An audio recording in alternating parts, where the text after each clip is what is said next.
乐炮。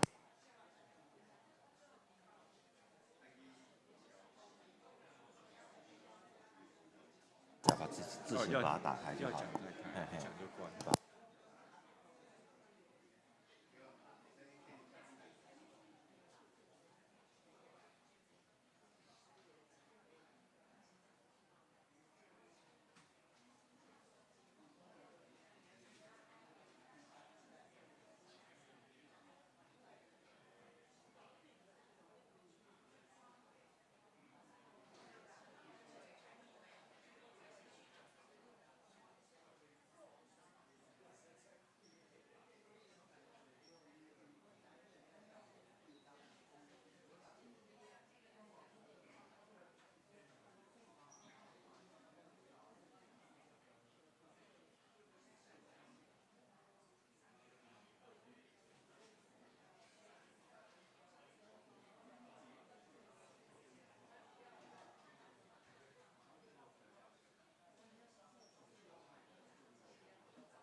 各位兄姊平安，咱礼拜即马开始吼，请大家准备心来敬拜上帝。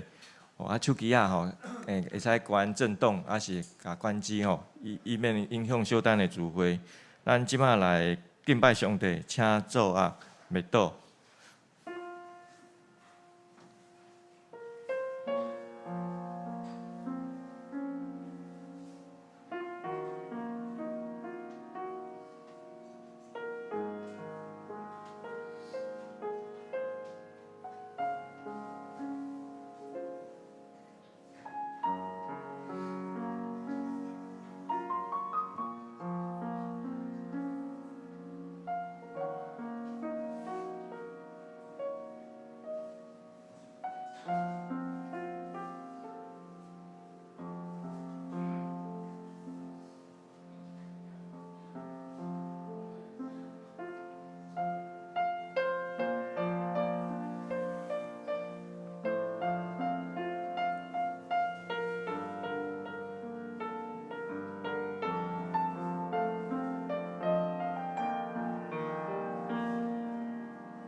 野花是谁会架脚伫你的步边？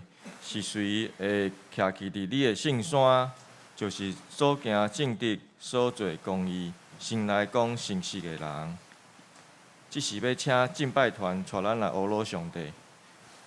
方便的话，我们邀请大家一同起立，来赞美我们的神，来欢呼歌颂。要向高山举目，我的帮助从何来？我的帮助从造天地的耶和华而来。让我们能够在礼拜天的早晨，我们能够欢呼歌颂，来赞扬我们的神。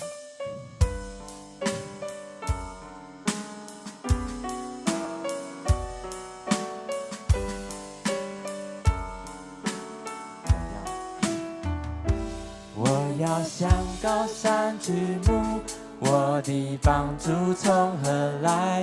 我的帮助从造天地的耶和华而来。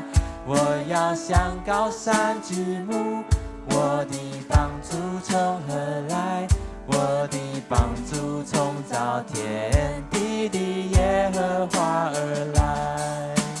哈利路亚，哈利路亚，哈利路亚，哈利路，哈利路亚，哈利路亚，哈利路亚。让我们再从头，我们的帮助。我要向高山举目，我的帮助从何来？我的帮助从造天地的耶和华而来。我要向高山举目，我的帮助从何来？我的帮助从造天地的耶和华而来。哈利路亚，哈利路亚，哈利路亚，哈利路，哈利路亚，哈利路亚，哈利路亚，哈利路亚。我要向高山举目，我的帮助从何来？我的帮助从造天地的耶和华而来。我要向高山举目，我的帮助从何来？我的帮助从造天地的耶和华哈利路亚，哈利路亚，哈利路亚，哈利路亚，哈利路，哈利路亚，哈利路亚，哈利路亚，哈利路。我的帮助从造天地的耶和华而来。是的，神是我们的帮助，他也是我们鉴察者，他可以看透我们的心，他也知道我们的心怀意念。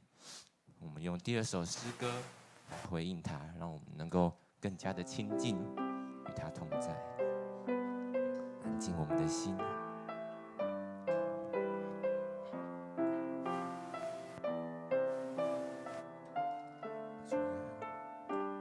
主耶和华，你已经检查了我。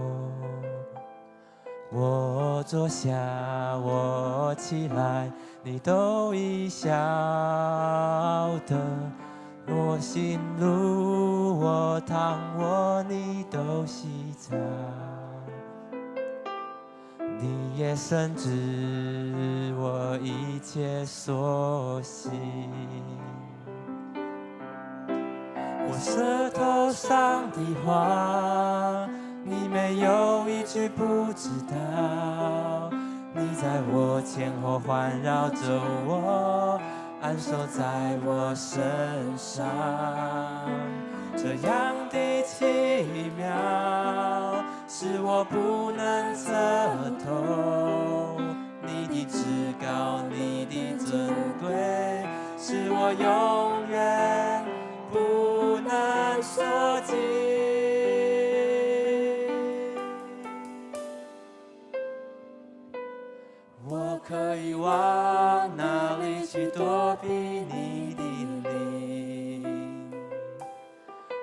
可以往哪里去逃？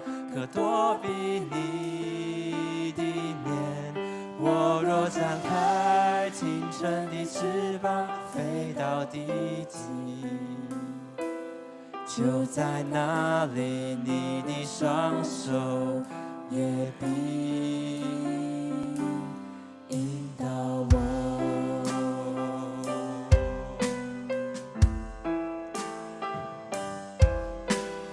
我舌头上的话语没有一句不晓得，环绕着我，按手在我心上。我舌头上的话，你没有一句不知道。你在我前后环绕着我，按手在我身上。这样的奇妙，是我不能测透。你的至高，你的尊贵，是我永远不能舍弃。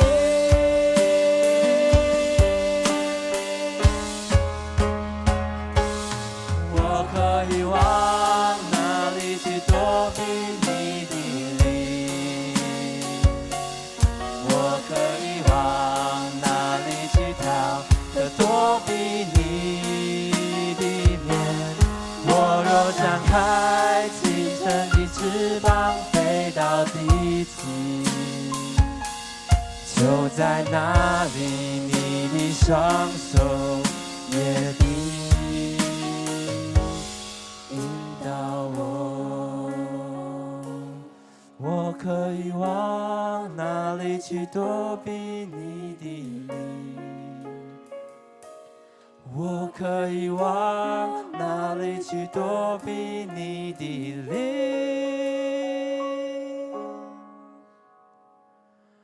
我若张开清晨的翅膀，飞到地极，就在那里，你的双手也必引导我。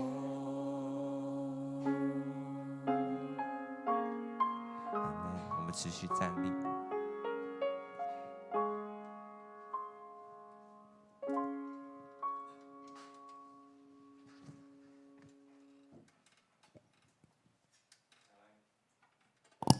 请咱也有缘去徛伫，来担心来念许多圣经，来告白咱的信仰。咱一声来读。我信上帝全能的爸，创造天地的主宰。我信耶稣基督，上帝的独生囝，咱的主。伊对圣神投胎，对十四女玛利亚出世，伫本场比来多年来受苦，定是个死埋葬罗营府。第三日对死人中国活，就天，他坐伫全能的爸上帝的大屏，伊要对遐过来审判活人甲死人。我信神，共同的教会，信奉相通，做赦免肉体的国活，永远活命。阿门。请坐。即是请大家三甲来起应。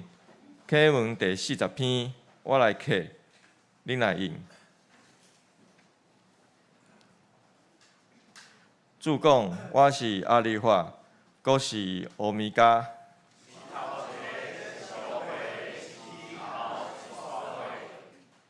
洗清伊的衫的人有福气，要互你有权到伫活命树。我的耶稣已经找我的天使，为着这个教会。我是大别的总光头，阁是伊的后裔。信心甲新娘要讲来，喙焦的人就来。干净者的事会讲，对，我紧紧到。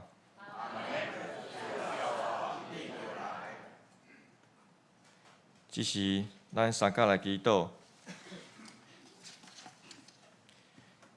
天父上帝，你是创造万物的主宰，也是大权能的上帝。感谢你的引带甲保护，阮经过一礼拜久的平安甲顺利。伫这圣的主日，大家要做伙伫你的圣殿，用吟诗学乐来感谢你。恳求圣神降临阮的中间，开阮的心门，互咱有专心虔诚来敬拜你。全能的上帝，求你怜悯阮，脱离遮罪的偷棒。伫你的听内面，咱有望，无论咱生活中拄着忧伤、痛苦、流目屎的事，你会用你的话来安慰阮，互阮有力量，无惊吓。阮要将你的话记牢在阮的心中，真侪生活中随时的帮助。咱教会中有人身体欠安、行动不便、伫病院的人，求主医治伊，互伊得到健康；有人出外出国，求主赐因平安；也有着世界即摆的战争会使平煞，甲台湾的未来，甲政治的纷扰来带导。也想使阮的国家的执政者甲官员有够也能力来管理这个国家。只是愿圣灵教定阮的中间，互你的话会使小等透过蔡长老的喙，互听的讲的，拢会使得到利益。安尼感谢祈祷，奉主耶稣基督的名来求，阿门。这时，咱要请圣乐队带咱来阿罗上帝。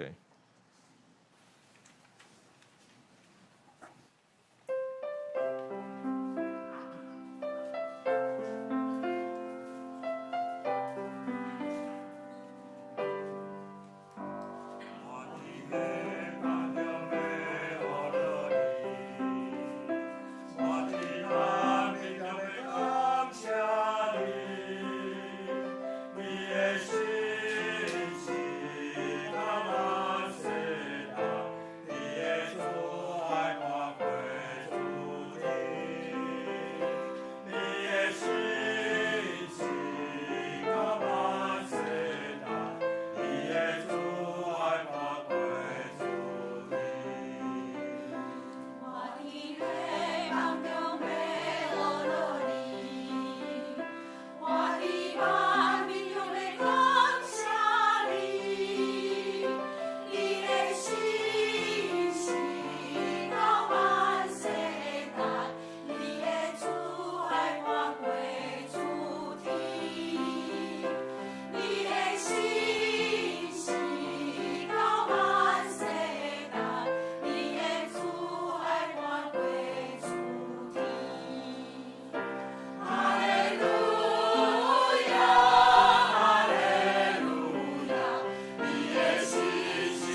即是咱来看上帝的话，记载伫新约圣经彼得前书第4章12节到19节。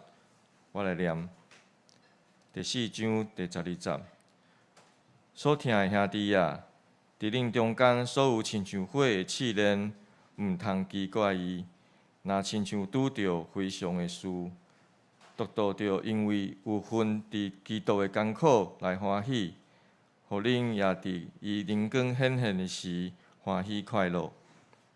恁着为着基督的名，互人们有福气，因为灵光的神就是上帝的神，安慰伫恁的中间来受苦。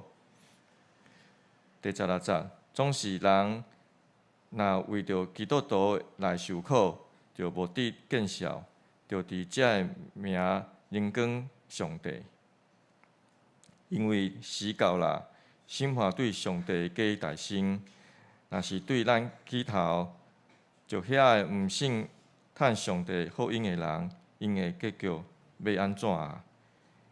伊的人若灵得救，就无虔诚的人，甲有罪的人，要徛伫什么所在啊？所以照上帝旨意受苦的，就用好品行，将伊的灵魂交代圣神造化的主。以上，即是要请蔡长老来讲道，伊的题目是为义受苦，效法基督。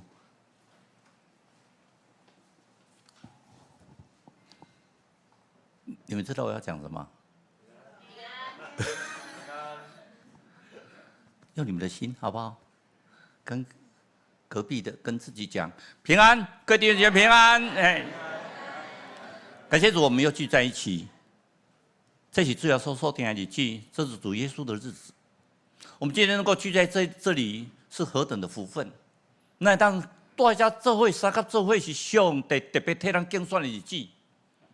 为着义受苦，效法咱的基督，效法基督为义受苦。最大的义，最大的义人，而且是唯一的义人，是主耶稣基督。他是无瑕疵的，伊是无罪，伊是一个义人，总是为着咱的罪过，担当咱的罪过，伊来受苦。伊是咱的模范，他是我们的榜样。我们学习基督，做我们的榜样。我们这辈子所受到的灾难，一定非常的多，但是再怎么多，比主耶稣基督钉十字架更多吗？再大的灾难会比主耶稣基督上十字架更可怕吗？但是主耶稣基督宁愿自己本身为我们而受死。所以，我们今天我们来看，为什么特别今天这个题目会把这个图用出来？这个比较小，因为下面还有字哈。这是屈原。端午节，各位有没有吃粽子？好吃不好吃？好吃。真的吗？哦，我觉得我们南部粽比北部粽好吃嘞。你们不要难过哈，我还是觉得南部粽比较好吃。不管你是北部粽好吃还是南部粽好吃，这叫做争辩，无意的争辩，空言的争辩，无聊的争辩强辩。我就感觉南部粽好吃，你感觉北部粽好吃，这是一点意义都没有了哈。你变得脸红耳赤，这个对真理一点帮助都没有。但是屈原，他是投江而死，他是忧国忧民，投江而死。他做了一首《离骚》哦，投江而死。那但是演化成出来做什么？划龙舟。哎，这个对我们教有帮助嘞。保罗先教我们什么？要同心合意。划龙舟能不同心合意可以划龙舟吗？你各背灵准哈，你不同心合意，你不三个一个心，你光当背灵准，没办法要同心合意。然后还有更重要的是什么？忘记背后，你要往前一出发，努力向前呐、做什么？夺标杆呐、所以你看前面都会有一个农手的地方，有一个人趴着，哎，去那边拿标杆。好，从屈原里面我们可以看到一件事情：从汨罗江到哥哥他，有什么不一样？汨罗江屈原为国忧民，自杀死掉。主耶稣基督，他也是为我们世人。你说他忧国忧民，他是这样，就很怕我们没有得救，很怕一个人沉沦。然后呢，他是顺服的，被钉十字架。一个是自己本身讲甘愿啊，突然跳投汨罗江死掉。一个就是反正我顺服，我能够做的工作我一直做，我一直传道，在走遍大街小巷，我将天国的奥秘跟各位讲，劝你们要认罪悔改。然后等到那一刻到，就被抓，被鞭打，没有讲一句申辩，然后就被钉十字架。两个人不一样的在哪边？一个是生命的主权跟活着的价值。上帝创造每一个人都是最好的。我经常在讲道的时候，跟各位弟兄姐妹们，你要跟隔壁的人讲，你都是最好的，你都是最好的，你是神所创造最美丽的。神所创造，上帝所创造，你每一个人都是上好的。你们干嘛讲啊？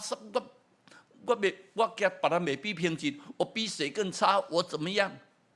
你每个人都是最好的。谁有钱，谁没有钱，谁社会地位高，谁社会低，都不重，在神的面前都是最好的，都是神所重用贵重的器皿。因为你们每一个人在神的面前，你自己本身会活着为基督，活着是基督。你每一个人都是小基督，慢慢人家因为你们的好行为，你们会看得出你们是主耶稣基督的门徒。所以自杀在我们的信仰里面是不对的，那个另外一个角度是逃避。我其实不止一个，我到各个地方去都有同事的儿女看不开自杀。最近年轻人的自杀有时候你会吓一跳，他爸爸妈妈不给他看平板，他就自杀。听过没有？听过很多。你觉得这个怎么可能？在我们那个时代，不要说平板啊，只要能够多吃一口饭都不错了。这个时代没看平板，没看卡通呢，给他转自杀，然后留下一个字：你们都不爱我。我就是爱你，才不会叫你说不要一直看平板啊。可是就这样自杀，所以现在有很多儿童的心理学，那开始来教导说怎么去教导小孩，大家都说不知道怎么教了，因为这个事情讲到现在的，建辉没有来哈，当国小老师，现在当国小老师，当国中的老师，现在当老师是一个高危险的行业呢，动不动就要被投诉所以现在都保守性的教育，反正我就把课练完之后就结束了，我那个讲完结束了，然后不敢动学生现在甚至我们看网络还有学生去打老师的，所以我们真的另外一个角度来想说，什么是对，什么是错。屈原恨能不平，我们很感佩他的爱国情操，可是自杀能够解决问题吗？主耶稣基督是不畏然的，不畏惧的，他知道他会去受苦，可他勇敢去面对他。然后我们看到的是什么？短暂的理想跟永恒的救赎。屈原自杀，国家有没有改变？没有改变呢。当然，这个事情留下来，大家一直怀念到现在，变成吃粽子跟划龙舟。有没有忧国忧民？没有忧民，只是粽子还有分成南北粽，什么粽，湖南粽，什么，哇，那个饭店一个粽子一颗啊。那我以前跟桂香在恋爱的时候，最喜欢吃我们民生南路那个以前叫做市公所，嘉义市公所外面一颗粽子10块钱。你黑面讲伊刚讲过3块的2块，就以前的粽子很便宜很小。那真的是我们2个找了老半天就找不到，奇怪了，有怎么这么好吃的粽子？桂香好吃不好吃？就这样不单人美前面做个美人可以吃那个粽子就是很好吃，几条10块。你就是很多人就在那个真的是享受，但是相对的，屈原自杀，我们只想到粽子，想到划龙舟。可是主耶稣为我们而死，他是面对死亡而死，他带来是永远的救赎。他带给我们是什么？永远的救赎。我们今天来做礼拜，是因为耶稣基督的救赎，让我们能够亲近上帝，让我们活着是基督。那基督在我们里面，那个意义完全不一样。那么屈原的自杀是不昧的理想跟十字架的顺服，他的理想是很崇高，所以他自杀。那么后人当然为了说怕他饿了啊，那投那个肉粽给他等等的那么延伸到现在我们吃粽子。可是十字架的顺服是什么？耶稣在客西马尼园，你看那种祷告是这个汗珠都像血一样流下来，主啊，这好痛苦哎！如果能够的话，不要吧。可是有一句话，可是愿你的旨意得成。主啊，买来上帝的杯啊，足艰苦的啦，要顶什么家，那是足艰苦的，快当买呗。啊，总是吼，你啊，只叫我去用顶什么家，我都去顶。这才是基督徒的态度哎，知道面前为义，如果这个是为基督而死的，你们看初代的信徒，12个门徒，保罗为义而死，我们基督教得到宽大。等一下我会讲异端的故事，所以相对的，耶稣不仅是坚持真理，而且顺服天父的旨意，走上十字架，这是以爱胜过死亡。所以基督让我们觉得爱胜过死亡，所以为义受苦的人是有福的。我们刚才念的经节里面告诉我们，你们是为义受苦也是有福的。那个彼得前书3章14节，其实我们如果在讲说为义受苦的话，一般因为彼得前书总共有5章，一般来讲是第3章跟第5章比较在讲为义而死。但是我为什么选第4章？因为一般的话都会第3章跟第5章，所有的网络所有的讲道片都会提到这2章。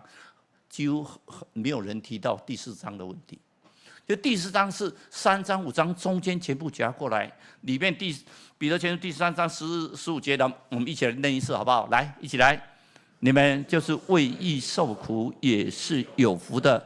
不要怕人的威吓，也不要惊慌，只要心里尊主耶稣基督为圣。有人问你们心中盼望的缘由，就要常做准备，以温柔敬畏的心回答个人。我们要常做准备啊！因为心里要常做准备。上个礼拜讲说，我们那个奥古斯丁为他的先生祷告一辈子，到最后他先生临死之前认罪悔改。奥古斯丁的妈妈莫妮卡为了奥古斯丁祷告30年，奥古斯丁终于悔改。所以我都讲说啊，如果你死前再悔改，有的人说哇，我跳哇运动啊，没关系，我到死前再来认罪悔改，真的会吗？主耶稣基督会认为你们认罪悔改，那这认罪悔改是真的吗？认罪悔改不是你自己讲的呢，是主去认定。所以今天丢了个给人补充一下讲啊，你这阵吼唔能趁你阵啊，进较早就捌主嘞。当然啦、啊，越早认识主越好啊。为什么？你们现在每一个人苦难，主耶稣替你重担，因为烦劳苦背重担的人来就近主耶稣基督，主会帮你，让你们得到安息。他替你们背重担，就像那个沙顶的脚印。主耶稣为什么你不见了？只有我的脚印。他说错了，那是我背着你走。提早认识主的好处是，主会背着你走。所以相对的，我们要经常准备，因为有可能有人啊，你是基督徒哦，为什么你要信基督教？啊，你们基督教不好啦，你们基督教都排斥其他的宗教，就你们的只有你们的三位一体神是真的神，其他都假的。你们说你们之前不是有讲吗？除了上帝以外，不能有别的神。那不像我们啊，我们全部都有，我们观音菩萨，我们佛祖，我们有好多的神。你们基督教太孤僻了，不容许容纳别人的神，那你就要随时准备好，用什么？用温柔敬畏的心，怎么去跟他讲？你觉得讲得通吗？有的讲不通哎。他最起码你的好行为，你跟他讲以后，其实他会记在脑里。你不要跟他硬强辩，他会记在他的脑里。有一天他遇到事情，或有一天圣灵光照着他，他会想到这句话。我们也看到好多的见证哎，他的太太到教会以后信主以后，他就回去劝他先生也要信主。他先生觉得这个怎么那么笨？去教会礼拜天不去玩，还到教会去，还要奉献，钱太多，时间太多。他就说，因为信主耶稣怎么样怎么样，他先生还骂他，还跟他辩了老半天，他就很温柔的对待他，不再强辩。总有一天，他先看到太太的行为，哎呦，真的变成一个新的人呢。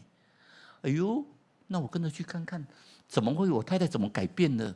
去到教会以后，圣灵光照着他，开始流泪悔改。我们看到好多的见证。以前我们这几十年来在教会里面，很多人都出来做见证，说我太太刚开始找我去教会，我还笑她，我够戆。礼拜日不要去佗，不要去有够戆的戆，害我礼拜日戆，我在厝咧看电视，都唔知要看啥物。然后我第一遍去到教会了，唔知心开始，感觉一股莫名的感动，出来，听到牧师讲到了，我把细川流落来。那我就牵着我的太太的手，我太太看着我，也都不讲话。回到家里以后，我只跟我太太讲一句：“太太，对不起，我们重新开始恋爱吧。”桂香，对不起，我们开始重新恋爱吧。从此之后，他们觉得他们家里就是天堂，就地上的天堂。他觉得在家里多好。他每个礼拜，他太太还要化妆，他每次都催他太太快了，时间来不及了。太太说还早了，现在才9点，还我们早点去了。轮到他先生催他太太到礼拜，这真是的。我几个教的名字都可以念得出来。所以相对的，我们看到以前我在盐水教会的时候，盐水教会有中山路。我大概礼拜6去探望过会，南部的会友不一样，南部一定要探望会友。你一个礼拜没有去，人家问你说带长了到底是安怎，咁你艰苦，所以一定要去。人家讲带长了，阮还没一直在等你来甲祈祷，你才无来。因为有时候剩一点，然后我就跑到别的地方去所以大家都不太敢离开教会，因为每个礼拜6要去探望会友一次，礼拜天讲到完，吃完爱餐，睡一下，差不多2点多起来，又去探望会友，对，一个礼拜2次。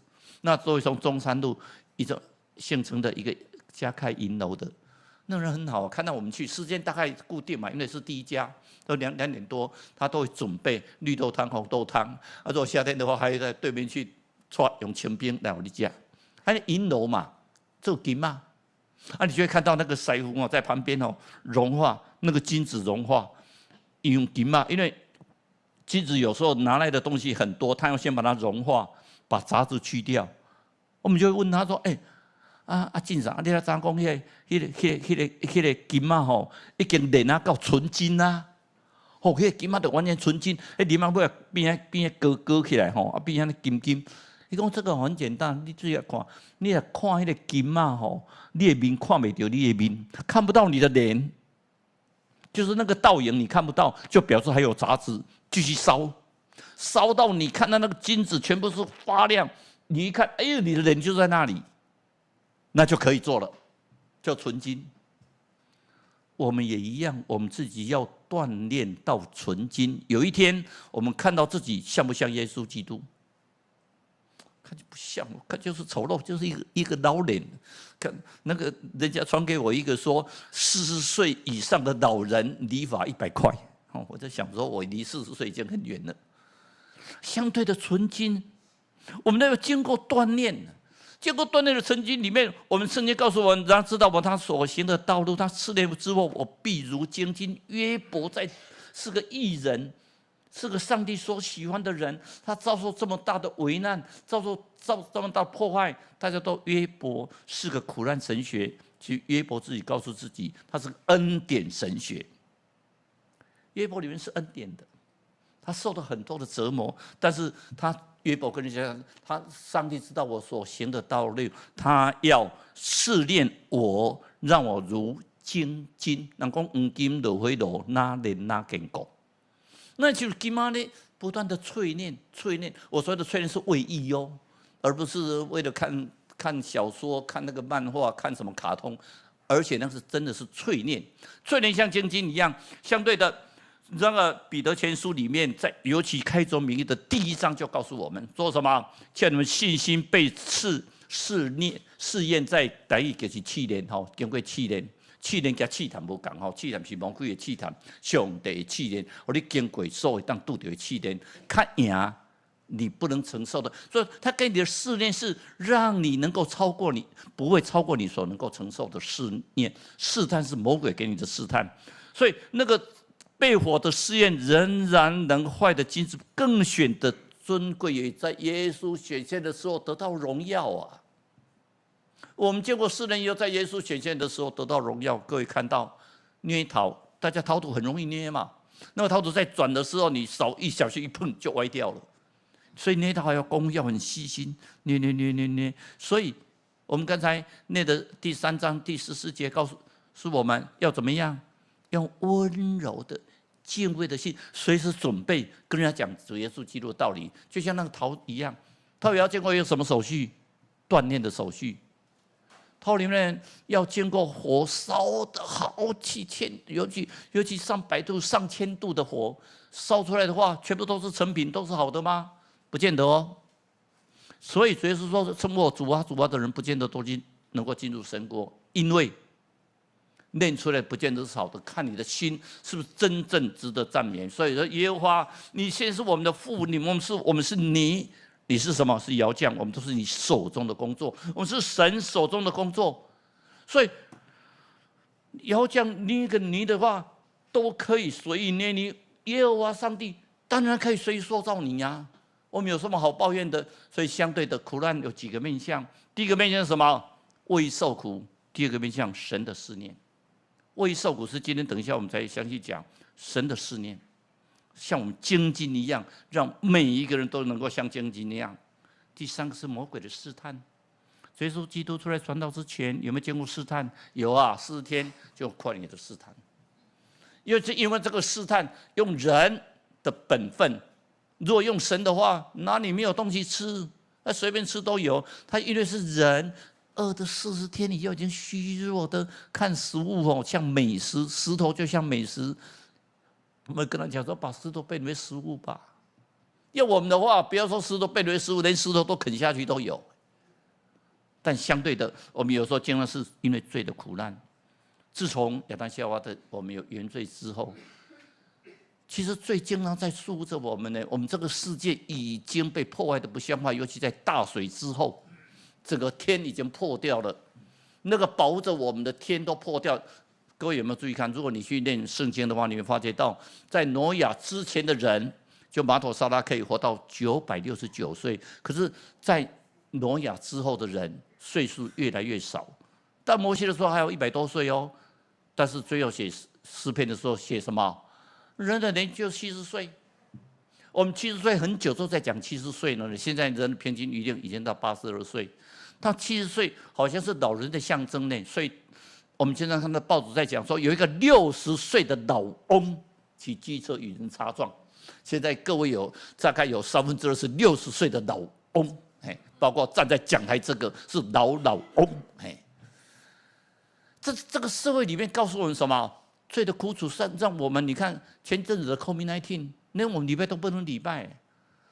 那个我们家2只小猴子。大猴子生完病，又轮到小猴子；小猴子生完病，传染给大猴子；大猴子快好了，又要传染给小猴子，好像生生不息，永远在缠绕。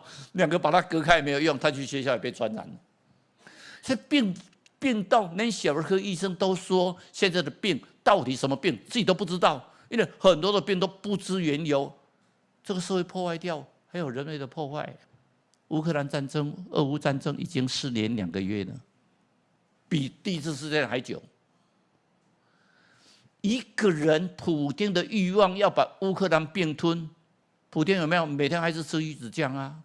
生活还是很快乐啊？死了多少人？多少人无家可归？为什么都一个政客想怎么样，就让我们遭受很大的危害？我们两岸不是现在也很紧张吗？我们为什么不能和和平平的互相相处？你看中东也在打仗啊。那么我不要讲太多，因为中东是为以色列祷告，不为以色列祷告。现在连台湾都分成2派，有人坚决主张为以色列祷告，那有人坚决是上帝爱世人，要为依然所有的人祷告。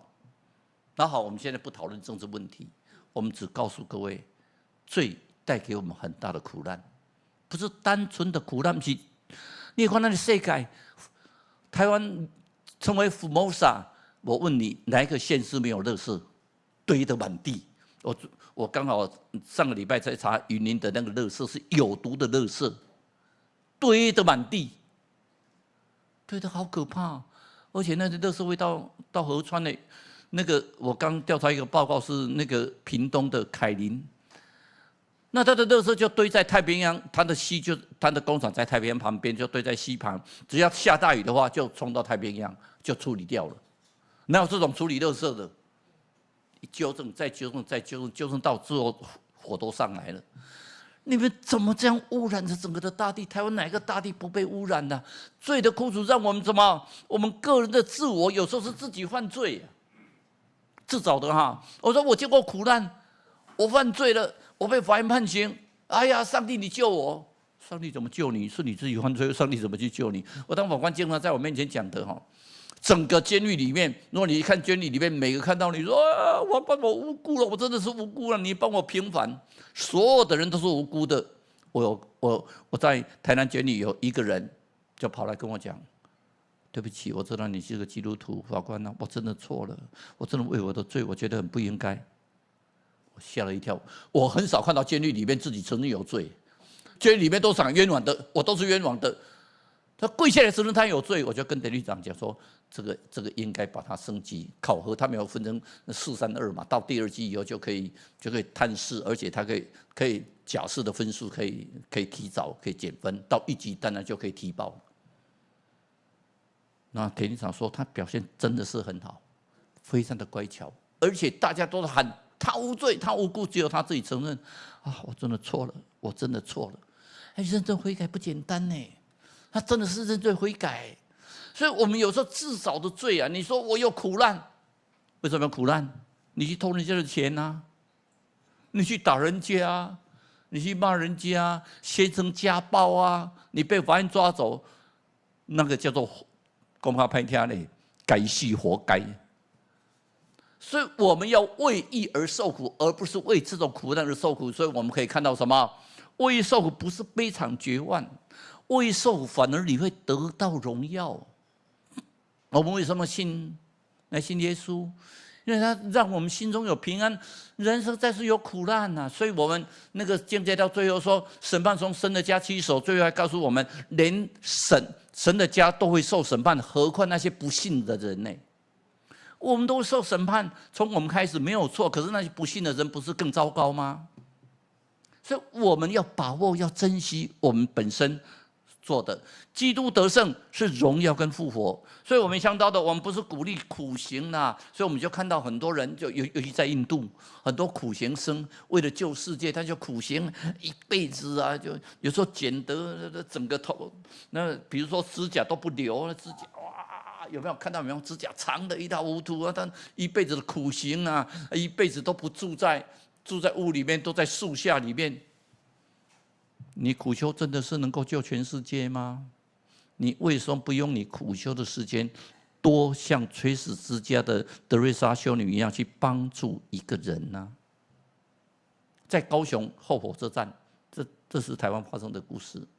有一个女孩子很漂亮，那去跟房东租房子，她只能够住一个3楼，一个小小一个房间。房东看这个女孩子看起来很乖巧、很漂亮，就答应租给她。可租给她以后，他发现这个女孩子不正经啊。他一天到晚就摩托车就带一个老欧吉桑，他那个老欧吉桑看起来就很臭，他就带他回去，就带他到3楼。哎呦，女孩子给他一个老灰啊，老头子2个，这像什么话？哇！街坊邻居就议论纷纷，他就1、2天、2、3天就会带一个老头子回来，然后就看到上面。就会发生一个声音，那个老头就会在叫，然后他们叫他腿张开，腿张开，腿张开，不正经啊！看着女孩子看起来乖乖的，怎么这么不正经？几次以后啊，连邻居都受不了了，他们说我们去报警。有一天，当那个女孩子又载一个老头回来，他们就去报警。这个女孩子做这种事情，连老灰啊嘛被爱，连老头子也要骗这种钱。然后之后就看他说你看进来一个，看进来一个，卡开的，卡开的，看进来一个。然后警察就叫他下来，某某人他就下来，警察看到他立刻立正敬个礼。邻居都吓一跳，说为什么你立正敬礼？他说这个女孩子是一个大体的洗大体，有没有尸体洗尸体的女孩，大体的炼体师，但是路旁有那一些很肮脏，有时候长虫的老人，我们都会跟他讲，他就会把他载回去洗干净，然后给他吃饭，那再把他再到我们派出所来，因为有时候追到派出所臭得要死，可是他就告诉我们没关系，我载他回去先洗干净，再把他载到派出所，让他家人来认领，在高雄后火车站，就像我们恩友中心在做的一样。都是那种人家最不喜欢的，他就要把它捡回去洗干净。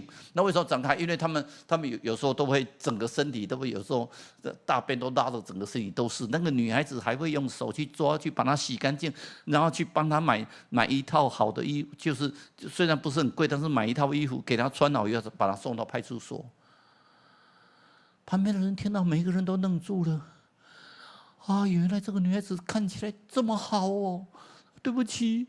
那个房东一直跟他对去，我不要你房租，我不要你房租。他说没关系，你还是我房租，我2间这个刚好要推出了，这2间哦也空给你。如果那些老人没地方住，你就把他带过来住。连那个房东都很感动，所以在高雄火车站后面，警察都知道，遇到那种老人躺在路边没有人认领的，他就会跟那个小女孩讲，小女孩就会把这个老人带回去洗干净，然后派出所里面去查他住哪里，叫他家属来。我们要做什么事情？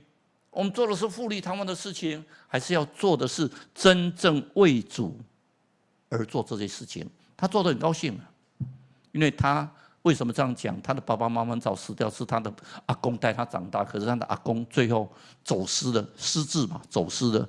发现的时候，他阿公倒在路旁，整个身体都长满了蛆啊，腐烂了，快腐烂掉。倒在路边，没人来插伊，和因阿公死去，没人来插伊。从此之后，他就想说，反正我是大体，都在殡仪馆洗大体嘛，洗那个尸体的。我洗活人尸体，我都在洗，我还怕活人？所以他阿公之后，他就自己本身讲，他说我要学主耶稣基督爱人，我要爱人，不是嘴巴爱，我就真正实际把这些老人带回家洗干净。然后送到派出所，这才真正的爱呀！你爱主耶稣的人，你心中遇到苦难，你会充满快乐啊！所以没有错，你要趁早信耶稣。可是我不是对你们都信耶稣了，你要跟你的家人趁早用温柔敬畏的心劝他信主耶稣。他可能不听你的话，但是那个种子种在他的心里，有一天他可能会跟着你。哎，让我跟你去教会看看。然后让他主耶稣的圣灵光照着他，让他真正能够信主耶稣基督。所以我们相对的为义受苦，要教主耶稣基督什么？不是以恶报恶，而是坚持真理。为义受苦的人是坚持真理，而且像我主耶稣基督的爱人，我们要犹太书1章到3节说：“我为从前一次教会圣徒的真理。”竭力争辩，这个争辩是什么？用温柔的态度，用敬畏的心去争辩。你不要想到争辩，他上个礼拜不是跟我们讲说不要强辩，不要强辩。你强辩到最后，那光牙输完牙，你以为你赢了，你一定要争个赢，有什么好赢？空口白话的赢都没有用，但是为了真理，你真的要坚持你的真理，因为你坚持你的真理，你才会得到真真正正在主耶稣里面所得到的快乐。而且，所以不可为言语争辩啊，要远离无知的辩论。你跟人家辩那个一点用都没有的，有什么好辩？监察院应该不应该废掉？我最近讨论的好厉害。我说我已经脱离战场了，我不跟你玩这些东西，废不废跟真理有什么关系？我要的是你们要不要信主更重要，而不是监察院废不废的问题。我们要信主，只要心尊主为圣。有人问你们心中盼望的缘由，你们要常做准备。刚才讲什么？以温柔敬畏的心来回答他们。所以的回答其实也是一种辩论，这种辩论是很温柔的辩论。你是分享神的爱，你是用真理跟恩典跟他做分享。我们看保罗，他一辈子在传教，他到哥林多教会他设立哥林多教会很有钱、很有恩赐的人一大堆。可哥林多教会让他觉得好操心哦。为什么好操心？不是属就是彼得基法的，就是属阿波罗口才很好，就是属保罗是基督。分党结派，教会能够分党结派吗？今天端午节，划龙舟要什么同心合意耶？他最痛心的是什么？加拉太教会。甚至如果你看那个加拉太书里面，耶稣写说无知的加拉太人呐、为什么？他们是加拉太教会人说，我们也要行割礼，我们要行律法，我们要行怎么样？我们要怎么样？把保罗先生对主耶稣的恩典因信称义，就把它忽略掉了。但是保罗先生会不会痛苦？当然会痛苦啊！但是我们不否认，如果你去看腓立比书，你会发现啊，保罗先生看到腓立比书，一定心中充满着喜乐。写腓立比书，相对的，保罗会不会争辩？有争辩。他哪里争辩？在会堂争辩。因为争辩，他到以弗所的时候，在会堂争辩，所以让那些犹太的那个祭司跟那个法利赛人气得要死。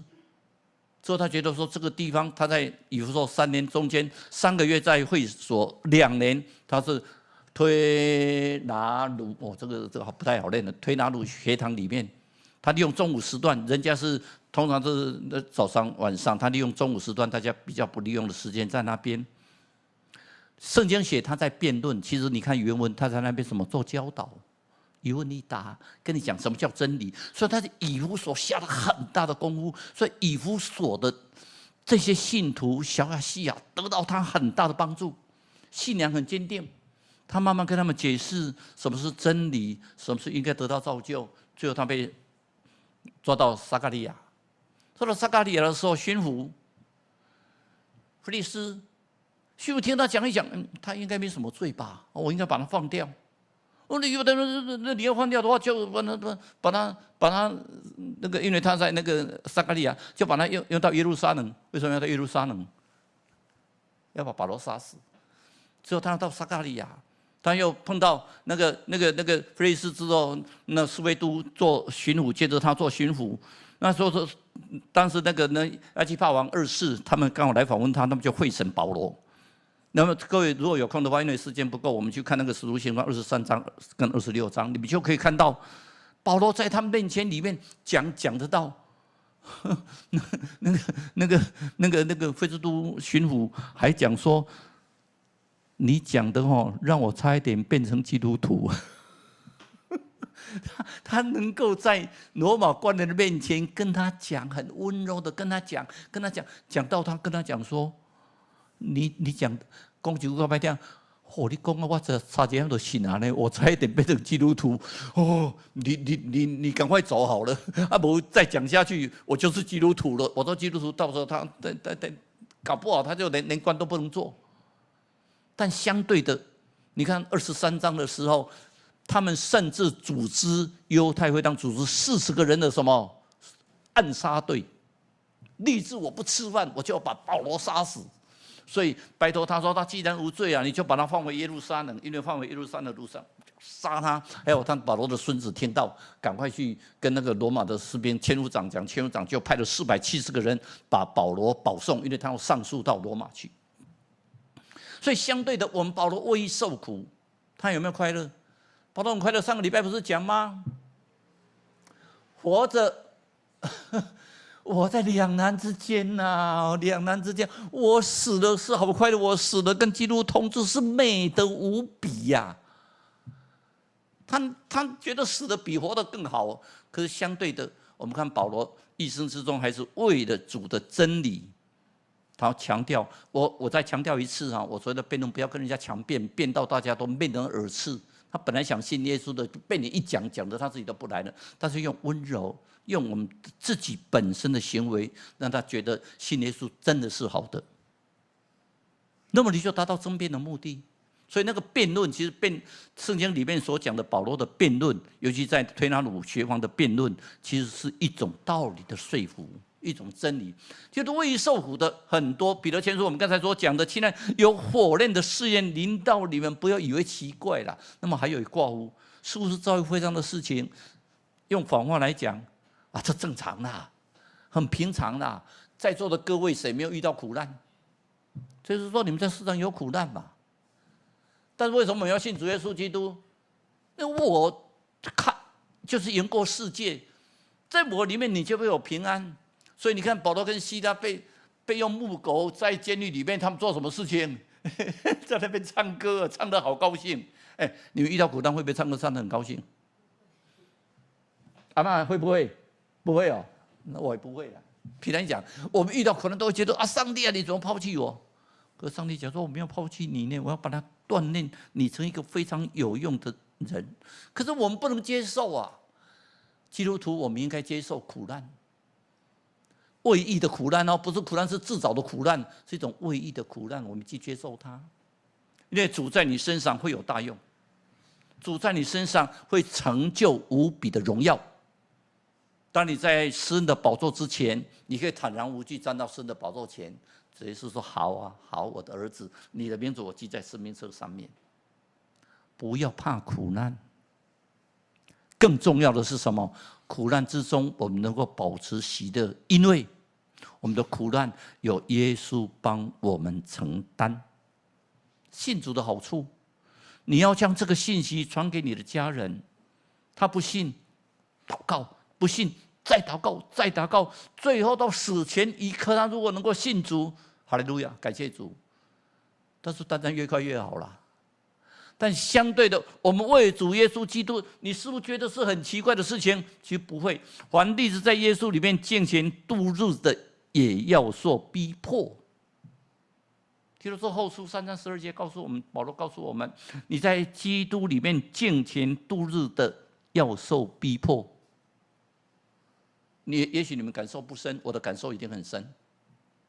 我觉得我这辈子敬虔度日，可是我就是一大堆的黑函。这一次我一大堆的记者问说：“啊，你们不是传言你要去当监察院长吗？你为什么连填都不填？”我说：“我干嘛去解释这些黑函？解释那么多黑函做什么？我为什么不快快乐乐的在教会里面跟各位弟兄姐妹们在一起？最起码你们也不要给我黑函吧？COVID-19你的黑函给我少一点啊！不会吧？你们对我再不满，那没关系，我们去找那个祖林的的妹妹，不是女儿，找你的女儿谈一谈，她都不会叫，她还很高兴。我干脆就跟她讲，她都不会，我骂她，她也没有反应。多棒，在教里面多棒！我们每一面看到，还可以看到小天使唱歌。今天这是我要特别讲一下。今天突然那个圣歌队，Sobo Aldo 在这边练，我在这边听，声音好美啊！所以我觉得我们男生会不会破坏人家这么美的声音？你们应该不会啦，加上我可能会。真的好美呢！我这边听了以后，那个和谐的声音，那才就是同心合一，真的好美呢。邱老师，谢谢你呀，好美呢，美得到我一直讲说我们男生不要唱好了，他们在唱得太好听了。这就是美，就是见证啊，这就是美的事情啊。我们每天立志是通常有的事情啊。为义受逼迫的人有福了，在山上宝训告诉我们什么？因为天国是他们的。我们为义受逼迫的人有福了，我们在这里是天国。我现在这辈子里面，我的余生里面，我希望能够我们中间教会变成地上的天国，阿们。我们一定要成为地上的天国，每一个人看到每一个人就像基督。你看我譬如这有先记到不？譬如这你看我COVID-19有先记到不？我看我阿嬷我就先记到的。我光师弟们就是基督，我们每个人看每个人都基督，这长成基督的样子啊！我们圣灵内化在我们里面，基督内化在我们里面，我们是 press in 我们的内心。这是我们每个人都要像基督，我们真正的，我们为受逼迫的人有福了。有的人为了主的缘故，让他为美丽昆丢你公公你满行派说你们一大堆坏话，你们是有福了。因为天国属于你们的，因为你们在人子在世间，耶稣在世界的时候，人也是这样讨厌他。你看马可福音，他在耶稣在故乡传道的时候，马太、马可福音还讲得好一点，因为耶稣讲说啊，先知通常在本乡是不受尊敬。到路加福音讲得更白的，说先知在本乡都会被排斥的。神的本乡没受欢迎啊，但是重要不重要？我们所看到的为义，为是什么？为对的事情，为神。为这些黑暗势力、这些人的反对跟威吓，不要怕。为什么特别提这个？2006年3月17号，有一个人，因为那时候我刚好在湾里教会牧会，湾里教会的代议长老叫做林秋东，最后那个东不一样哈。有一个林秋东，因为他在桃园机场检查的时候，一个杜文清，那是民进党的一个立法委员。他多带了20条的香烟，照规定只能带2条，他带20条，硬要闯关。那个官员说不行，你要去缴税，他就用3字剑骂他，妨碍公务嘛，又骂他。骂他以后，本来到此为止哦，他居然到立法院把他叫来质询，把这个官员叫过来，林秋东，他就他们翻，你看我没有带香烟，你说我带香，一直骂他。你知道林秋讲的一句话，到现在大家都整个报纸报道的很大。我觉得那一句话比我们所有的传道者、所有的牧师讲的一大堆话更有用。他讲什么？愿主耶稣赐你们平安。哇，报纸登得好大，林秋东，愿主耶稣赐你们平安。报纸全部都登出来，我是觉得报纸全部都像《论坛报》一样，像《台湾公报》、像《台湾今日报》一样，全部替我们在宣教，愿主耶稣赐你们平安。林秋东最后就被他刚开始先把他调去做那个相机的检验，这样的话就不会接触，就又把他调回来，因为怕人家讲话嘛，说好像被冰起来。然后3个月之后，他得到肝癌。得到肝癌的时候，有人就说：“你看。”是不是报应？告诉基督徒，我们在不管你信基督不信基督，你还是会这种苦难呐。可是信基督的好处，他就告诉我，感谢耶稣。虽然我不抽烟不喝酒，但是我家族有肝癌病史，我得到肝癌切除之后，我很感谢耶稣，因为我心中充满着喜乐。多好的见证啊！生病还很快乐。信耶稣的人才让人家发觉到说，信耶稣真的是很好，信耶稣很快乐。我去马祖，我去基隆当院长的时候，就发生过这个事情。赵去当院长的那个2011年的那个7月份就发生这个事情，那个是，这不能讲太多了，跟我有一点关系了。我就叫台北地检署去搜，整个的6堵海关只有1个人。没有收贿，那个人拿人工刺头气头啊，那个人做歹康哎，都不妥协。人家说叫我的女婿那说一定要3万块钱给他们，我说绝对不能给他们，被刁都没关系。结果因为每个都要3万块钱，全部的人都抓，而那个人因为没有，所以只有1个人，那人姓张啊，这个反正我讲很快，你们听完就算了，因为人家名字不在，叫张元豪，听了就算了。那个人本身没有，所有的人都判罪，只有他没有被判罪。你说另外一个角度来讲，他也是得到他应有的啊。有的人判到25年啊，他也是当公务员当到退休。所以相对为义受破坏，你们本来就应该觉得高兴。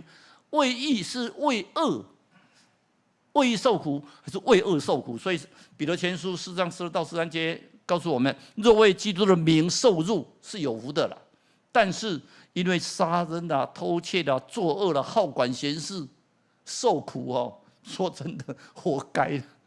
你不能说我这样受苦是主耶稣基督会，你是活该的，那是作恶啊。所以为受苦的是什么目的？为受苦是让我们能够悔改，为义讲清楚哦，不是为恶哦，为义，让我们能够悔改，让我们愿意改变自己，顺服上帝的旨意，让我们能够更得到上帝的祝福。更重要的是什么？让我们受苦能够跟上帝同得荣耀。所以，保险在告诉我们，你们受苦要觉得欢乐啊，因为为基督的身体的缘故，为了教会我在要补满基督患难的欠缺。我们不能像基督一样得到，基督是给我们的救赎，是一切的救赎，是永远的救赎，我们跟他不能比。但是我们学习基督，做基督的样子，所以相对的，那么最近在中东战争，其他自己看，如果各位有空的话，再去把这个图看一下，因为时间不太够了，我不太讲这个哈。那为耶稣基督的人可得到荣耀，可以想想看，审判从神的家起手，但是我为基督的人将来得到那荣耀的冠冕。所以我刚开始前天就讲说，万向着标杆直跑，为了得到什么？天上得到我们的赏赐啊，会得到荣耀啊。所以我们借着他进入，你们每一个人来的人都是有福的人呢。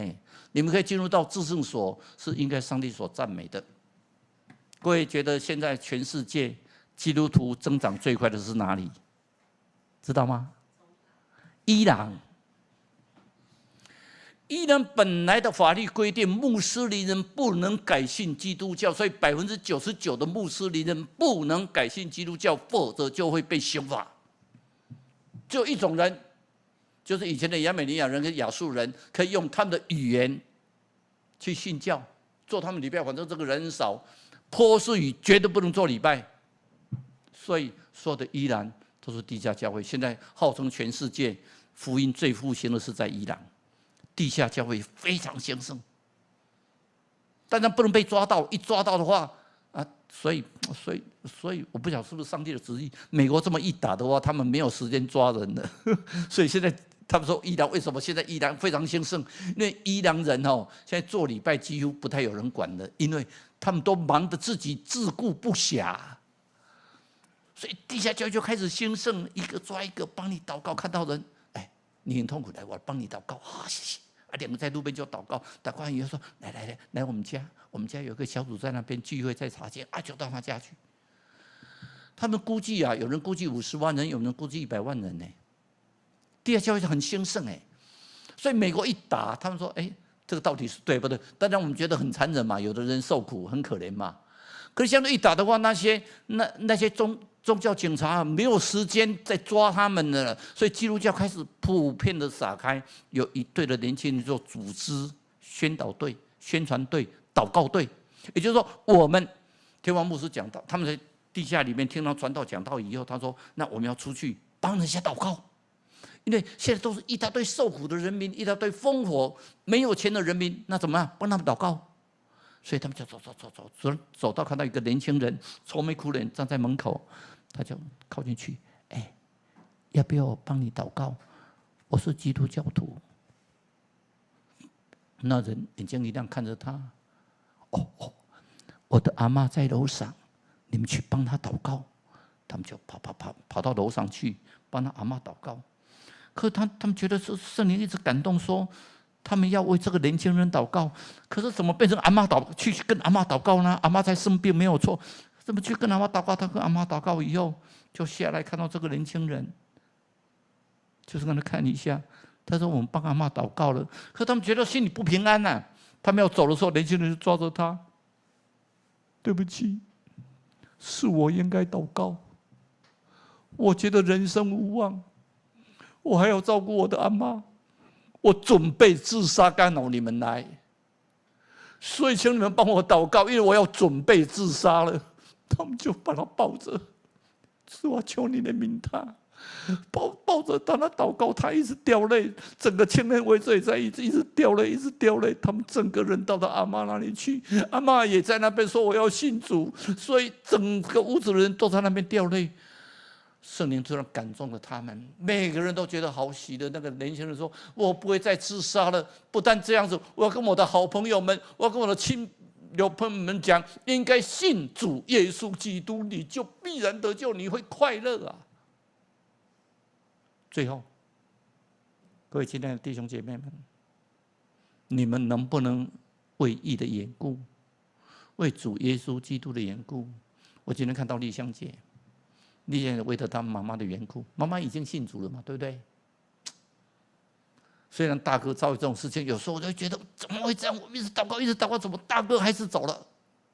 花了很多钱走了，哎，妈妈得救了嘞！妈妈现在有去做礼拜嘛？哈，你看，多美的一件事情！你为了他在祷告，为了他讲，结果他突然发觉到，那是真正的爱。他真正在主里面，他能够得到释怀，能够得到主的恩典。在座的每一个亲爱的弟兄姐妹们，让主耶稣基督的平安喜乐在你们每一个人的身上。我们一起来祷告。现在天父，我们感谢你，真感谢你，因为你让我们真正对你下来，虽然是着试炼，总是敢若黄金落火炉，哪炼哪坚固。让我们每个人在主的面前里面，能够得到苦难中的喜乐。让我们每一个人能够早入信主，让我们每一个的家人能够早入信主。让主耶稣这种喜乐、这种平安，在我们每一个人家庭、每一个亲朋好友的身上。我们这样祷告，奉主耶稣的名求，阿们。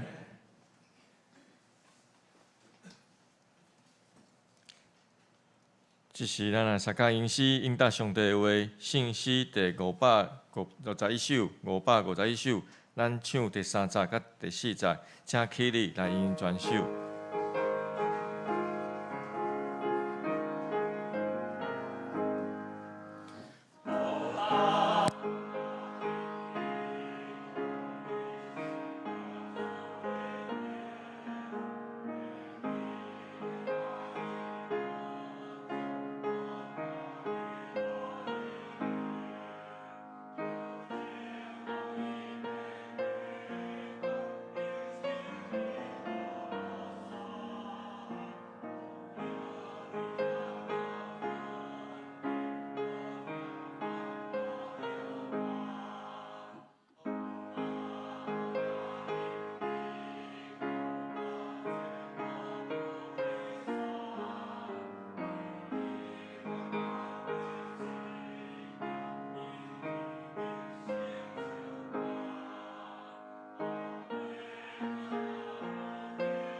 请坐，这是大家准备心来奉献，来回应上帝的听。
请起立来应奉献诗。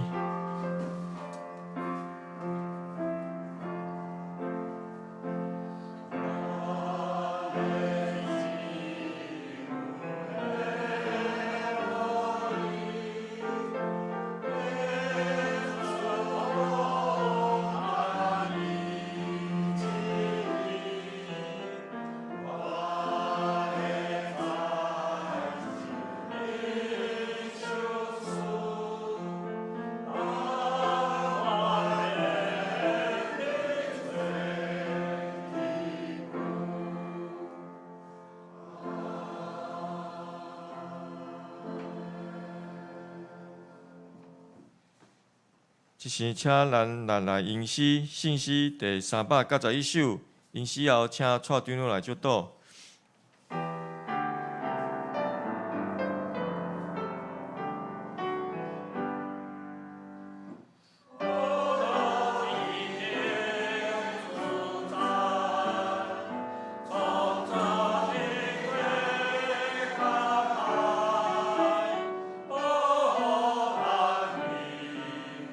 那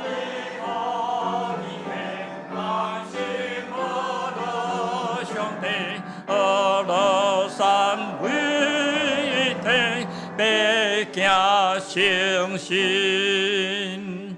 阿门。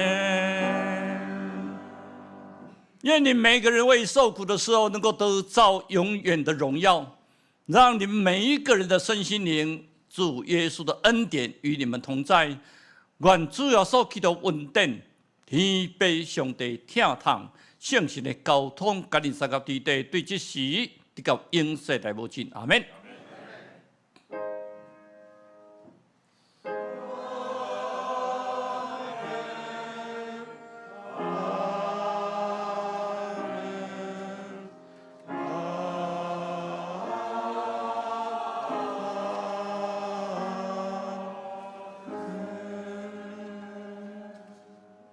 请坐。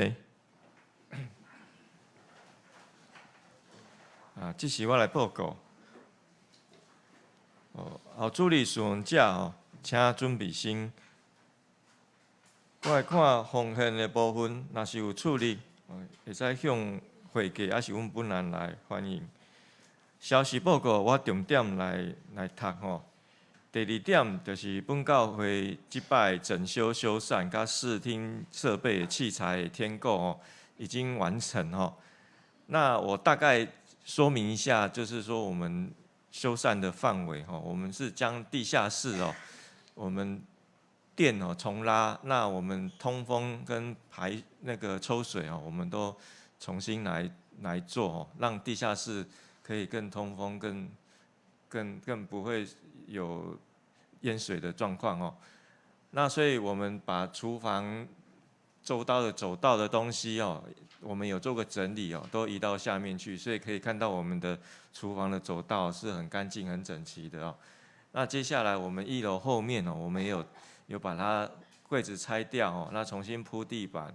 那我们的厕所也是马桶啊、洗手台我们都重新做个更新那还有我们整个窗户的木条我们有些坏掉的，我们也重新补齐。还有我们的全部的1楼的所有的油漆让这个会堂可以看到更明亮那有些破损的墙面，我们也都重新补美耐板，把它补起来这样比较美观。那接下来就是厨房的天花板原本是石棉瓦，那个是不健康的建材，我们把它换成细酸盖板这样对大家的空气上面比较好。那接下来就是3楼的部分，3楼客厅的那个地砖都破裂就是挑开，那我们重新打掉重铺那以上是这个修缮的部分。那接下来我们的视听器材我们有添购了新的那个高音质的喇叭那还有我们有添购了整组数位化的一个视听的设备让我们的音效还有我们的音控来讲的话会更精准声音会更好那再来就是我们的冷气我们有新装了3台，前面2台，后面有装了3台的冷气这个都是4吨半比较大型的冷气来确保我们夏天不会太热那再来这个投影机跟布幕我们也都全部更新我们换的是更明亮更清楚的投影机，还有我们的电动布幕。那这部分因为社区班有部分补助所以基本上社区班是有部分补助3万块所以我们部分负担就会比较减轻很多那所以这样加总起来的，我们的修缮跟视听设备的器材的采购，我们总共花费是227万7470元这个符合在我们当初的预算里面那如果有大家还有任何的问题会后可以跟我讨论再来第3点的部分就是夫妇团契在下礼拜会举办半日游是阳明山的横岭古道。咱12点40分为教会出发咱坐公车去。因为听讲后礼拜有一个风台啦若是迄天礼拜迄天天气不佳的话我们就改在教会举行桌游的活动哦。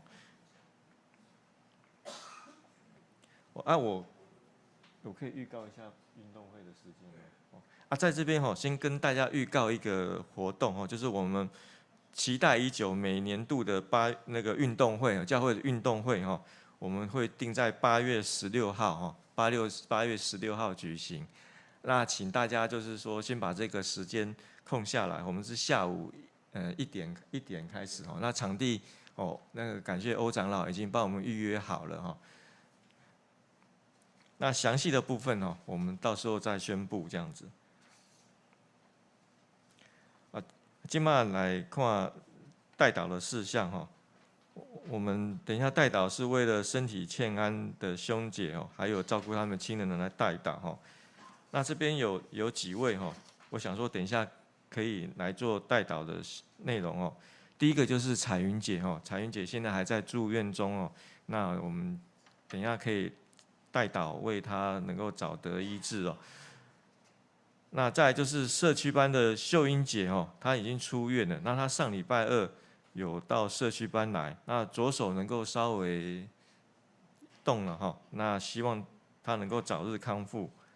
那还有一位弟兄是社区班的耀东兄以高早归回，那现在身体还是不适那他上周2也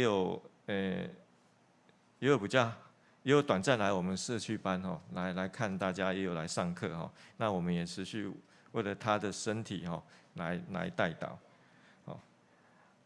本周为了2家一个是吴景昌、明珍家还有那个潘贵珠阿哥还有敏丽他们全家的身心灵健壮来代祷那继续我们为了这些人来代祷，那我们代祷后，我们再请蔡长老来为我们做个祷告。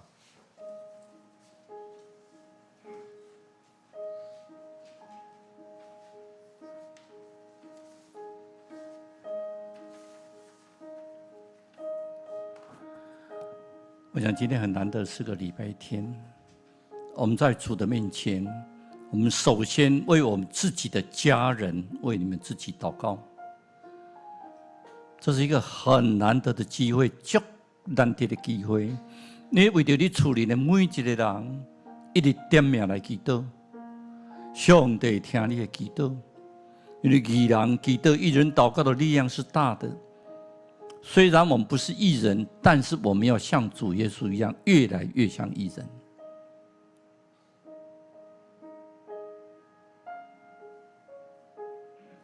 等你为你的家人祷告之后，也为刚才释经执事所念的，我们来代祷。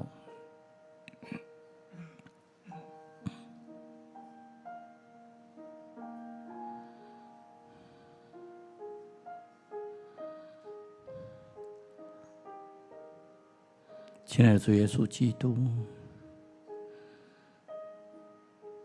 在你的圣殿里，你有听到我们每一个弟兄姐妹为他的家人，为他自己的事业、工作各方面的祷告，求主你垂听，让他在来的日子里面充满着恩典跟平安。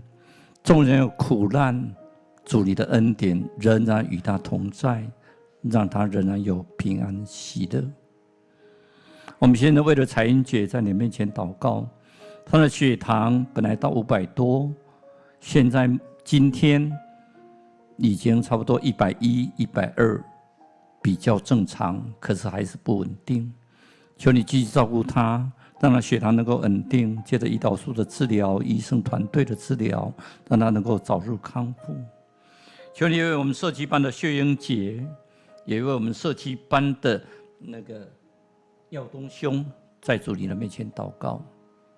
这些未得之民，他们亲近主，求主你特别眷顾他们，因为他们都是主最珍贵的宝贵，是珍贵的宝贝。我们也为社区班这些弟兄姐妹祷告，让他们在踏进教会的这一刻，能够感受到主耶稣手的温暖，抚摸着他们，安慰着他们，爱着他们，让我们得着主你真真正正永远的福分。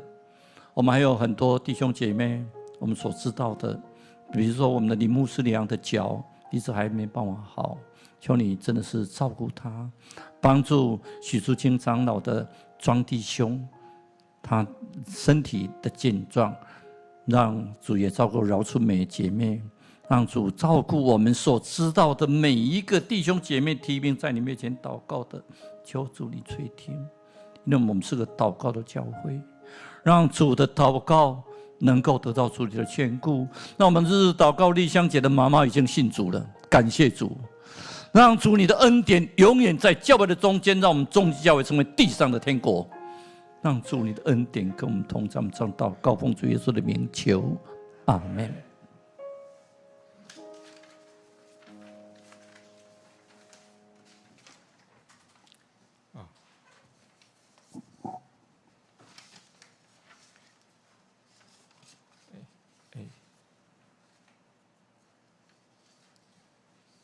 今嘛来请叶老师敢有准备？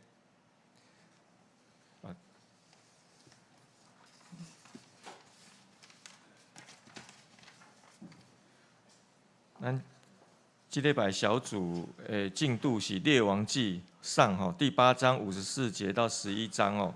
啊，今嘛请叶老师先替咱来做导读哦。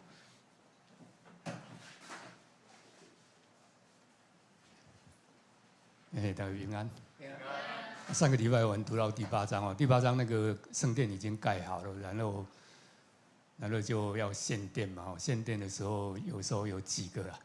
那个扫罗文郎有讲说，献殿的时候，这个圣殿，万一有人2个人在那边争执的时候，可以到圣殿里面来祷告。如果错的呢，愿神处罚他。啊，如果说那个对的呢，愿神给他就是按他的意赏赐给他。啊，或者说要去打仗的时候，来求神让这个打仗可以胜利。最后一个他有时候万一被掳的时候，他如果向这个殿祷告的时候，可以让他们回来。还有外邦人如果向这个殿祷告的时候，愿神也能够悦纳，让全世界都知道他是唯一的神。有很多，总共有7个了，7个。献完殿了以后，他就开始还有其他的一些事情哦。接着我们可以看到第8章以后，我们知道那个后来那个所罗门王有那个示巴的女王有来嘛。我们知道示巴女王离那个耶路撒冷有多远呢？大概有2000多公里了。2000多公里啊！那个时候没有汽车，没有飞机就是骑着骆驼，然后带了很多东西来。我们知道为什么会来，因为他听到所罗门王其实他非常有智慧，所以来说问了他所有的问题，问了以后他回答以后非常满意了。非常满意的时候，他说他怎么回答？那个示巴女王讲说，我以前听到的其实只有一半而已啦。我听到你有那么多的智慧，还有财富只有一半。还有他看到他们那一些文武百官啊，那些排列在那边，然后听他的智慧的原理的时候，他说他听了以后，那个和合本写说就是新翻译本啊，说魂不附体了。听了以后说，这个人怎么会这么聪明了？但是到第4章、11章以后，他怎么讲呢？他说所罗门因为以我们人来看，他是对的。因为他为了保持他的王国可以那么大，他从哪里？从埃及小河一直到那个幼发拉底河，从埃及一直到幼发拉底河那边那么大的一个国家那想说要维持，其实到幼发拉底河前面呢，其实都是亚兰人，就是现在叙利亚，其实都是叙利亚。叙利亚经常跟那个来打那个以色列啊，现在被所罗门王统治了嘛，所以所罗门王就怎么样？就娶了很多的他们那些每一个小小的一个国家的公主了，全部娶了。他有哪些？有赫人，有摩押、亚门，还有那个亚兰、埃及的公主。总共他说娶了都是各国的公主了，总共有700个了。兵呢，300个了，总共1000人嘛。结果这些人把他们家乡的所有的那个神都带过来。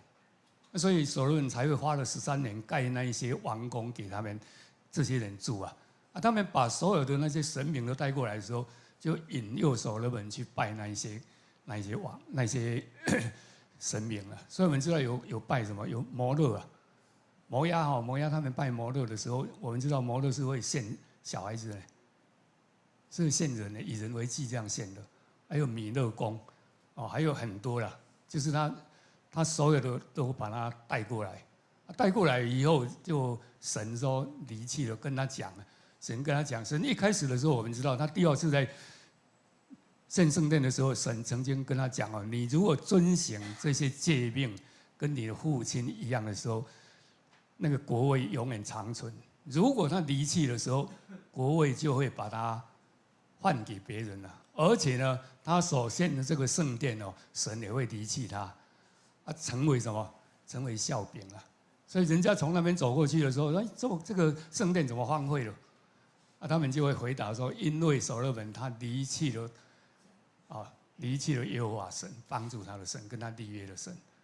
后来所罗门真的就这样啊，就拜了那一些以后，神就差遣先知来跟那个耶罗波安讲说，耶罗波安啊，那个先知一到的时候，把衣服拆成那个穿了一件新的衣服来哦，把衣服撕开了，撕成12片，然后给那个耶罗波安10片。他说你会统治就对统以色列10个支派，啊，留给那个所罗门因为大卫的关系啦，所以留给所罗门只有一个支派，只有一个支派了。啊，这样不是11个支派吗？怎么12个支派？因为利未人没有在里面了利未人没有属于哪一个，所要那个王国是哪一个国家的。我们知道后来这个所罗门。耶罗波安所罗门一死掉了以后，他的儿子呢罗波安一继位的时候，我们知道2件事情。第一件事情就是耶罗波安带那一些很多民众来跟他讲你父亲啊让我们服劳役了，非常苦了，重担非常重，所以是不是让我们减轻了？因为我们知道盖圣殿7年，盖王宫13年，还有盖那些城墙，加起来其实很多了。所以跟他讲说，我们知道所罗门每天花费多少呢？每天花费那个小麦那些1万公升啊，每天那个细面5000公升，然后牛呢30头牛，绵羊呢100头，还有那蔬菜不讲每天，所以他把它分成12个行政区啊，每一个行政区负责1个月啊，所以这样的时候。当然民不聊生啊，所以耶罗波安就来跟他讲，结果他去问那些连长的时候要怎么办？连长就说：你如果用好话跟他们讲，然后把那边劳役减轻，赋税减轻的时候，他们一定会听你的。啊，他就问那年轻人跟他讲你不要跟他这样讲啊，你要跟他怎么讲？我的手指头比我父亲的大腿还要大。我父亲呢给你们挑重担我给你挑更重的。我父亲用鞭子打你，我用那个什么蝎子鞭子给他鞭了，结果那个鞭有带刺的那一种来打你，结果那一讲以后，那个耶罗波安跟民众怎么讲呢？他说大卫跟我们有什么关系啊？然后回去呢就成立自己立为王了，就自己立为王，所以就分裂成2个犹大跟以色列。其实我们知道这个国家以为很大，这个国家没有很大，这个国家比台湾还要小。其实后来那个国家比台湾还要小嘞，结果分裂成这样，分裂成这样，所以我们知道那个其实他没有遵行神的意思，那是当时在所罗门来看他那个是对的远交近攻了他把所有的那些邻近的那个公主都纳入他的一个国家，但是哪里会想到他一死掉以后，埃及的法老王马上来攻他，为什么？因为我的女儿嫁给你他的儿子怎么没有当王啊？所以马上来攻把那个他送给他的嫁妆鸡舍那个地方抢回去还把圣殿里面所有的金子全部把它扒光那我们知道大卫所罗门有建那个所罗门建那个圣殿的时候，全部都用金子铺起来的那个有金盾牌金盾牌一个是几公斤呢？小的7公斤大的那个几十公斤呢，10几公斤呢。那他们每年可以得到多少？ 23000公斤的金子呢，结果因为他死掉以后，这些金子呢，全部被埃及王全部给他抢走。我们现在读起来当然很简单，但是以所罗门当时来看的时候，他是好像是对的啊，因为他用这样的时候可以巩固他的王位。哪里会想到，他离弃了神的时候，什么都没有了，啊，什么都没有，就王就到所罗门下来，他就管一个支派，啊，就是管一个支派，犹大跟便雅悯这两个服从他，便雅悯有一些人服从他，其他都离开了，哦，所以那个我们读列王记的时候，常常一句话：耶和华因为大卫的缘故，耶和华因为大卫的缘故，才会留给他这样。所以本来要把这个国家灭掉的时候，就因为耶和华因为大卫的缘故。哦，就是这样，因为大卫一个人他遵行神的话，就让这个国家可以延续了很久。哦，所以我们读这个其实是一种给我们一个警惕的哈，我们是整个归于神啊，归于神，遵照神的话来行。谢谢。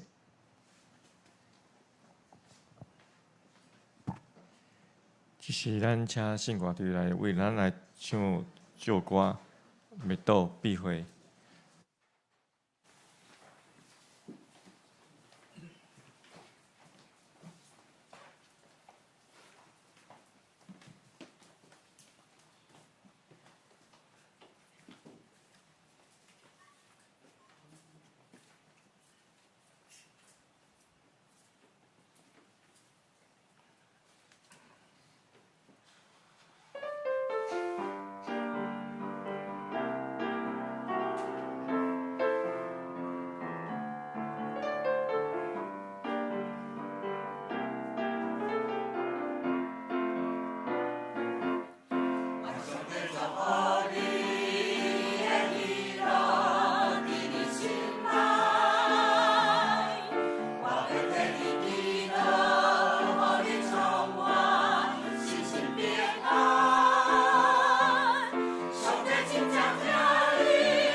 平安哦。